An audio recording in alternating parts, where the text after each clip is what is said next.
breakfast had been going well. They were working together. And then President Trump became enraged. He started ranting about the decision, not only calling it a disgrace, but started attacking the courts, at one point saying, "These effing courts," but using the actual language there. We know that President Trump does use expletives on quite often when he is enraged in particular. Now, this, of course, comes as this tariff policy. This could not be a bigger decision for President Trump. This could not be a bigger loss for President Trump. Not only is so much of his economic agenda based on these tariffs, so much of his foreign policy is based on these tariffs. He has used these tariffs as leverage in almost every meeting that he has had around the world. He has touted them as the most important part of the economic agenda. So clearly a huge loss, and he recognizes that today. Pamela? All right, Kristen Helms, very good point. Live for us from the White House. Thanks so much. Lots going on. I want to discuss what's going on with CNN's senior political and global affairs commentator, Rahm Emanuel.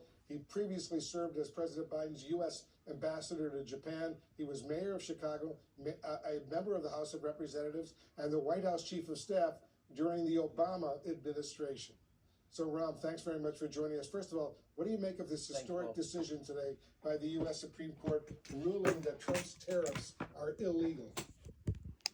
Well, I mean, the first thing is I look at it from a political standpoint. The president is down in the polling numbers on the economy, really way down. And now he's going to go fight for something that the American people think is very unpopular because they see it as directly affecting their pocketbook and raising inflation. So he's going to continue to fight for something and continue to drive his polling numbers on the economy, which is the focus of this election, further down. Second, it's in the context, just think of this week. Consumer confidence is at a decade low. The GDP numbers just came out showing the economy sputtered in the back end of 2025, his first full year. Third, you had the deficit numbers come out that showed historic highs. So the central kind of context of the election around the economy and central about the economy is very poor. And now the president's going to double down on something the American people clearly don't want. And he's dependent on a Congress who's proven they can actually not perform. They put the do-nothing Congress to shame because they have done nothing. So I really think this is the worst politics, let alone on the policy. It's really bad politics for him. And the latest numbers just out today. I was just going to say, Ron, the latest numbers just out today show that inflation now, and these are the numbers that were just released, inflation here in the United States is at a 21-month high right now. How's that going to impact the midterm elections coming up in November?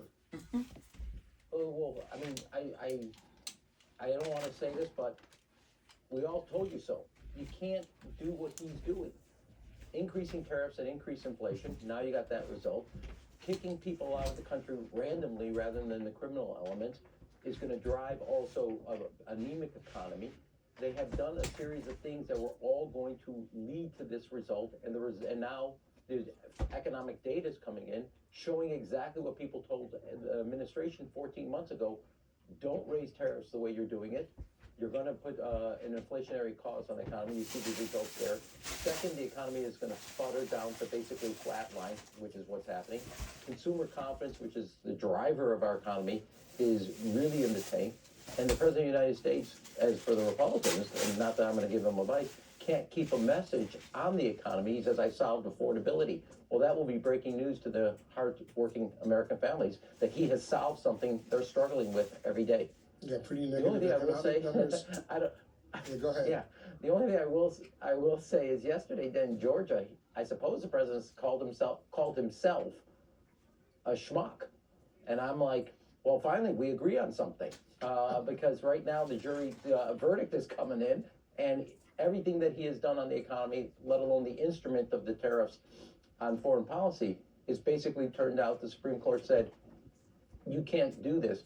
This is going to be really a gauntlet down on the Congress, which has done nothing to actually show up and finally earn their paycheck and actually do something on the economy, because they have been complicit in this role, the Republican Congress. Yeah, from the president's standpoint, not exactly a great way to set the scene for his State of the Union address before a joint session of Congress Tuesday night. The Supreme Court decision and the latest pretty brutal economic numbers just released this morning.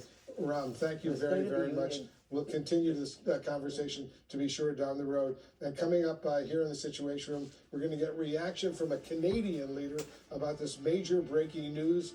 The U.S. Supreme Court ruling that Trump's tariffs, including on Canada presumably, are illegal. Stay with us. Much more coming up.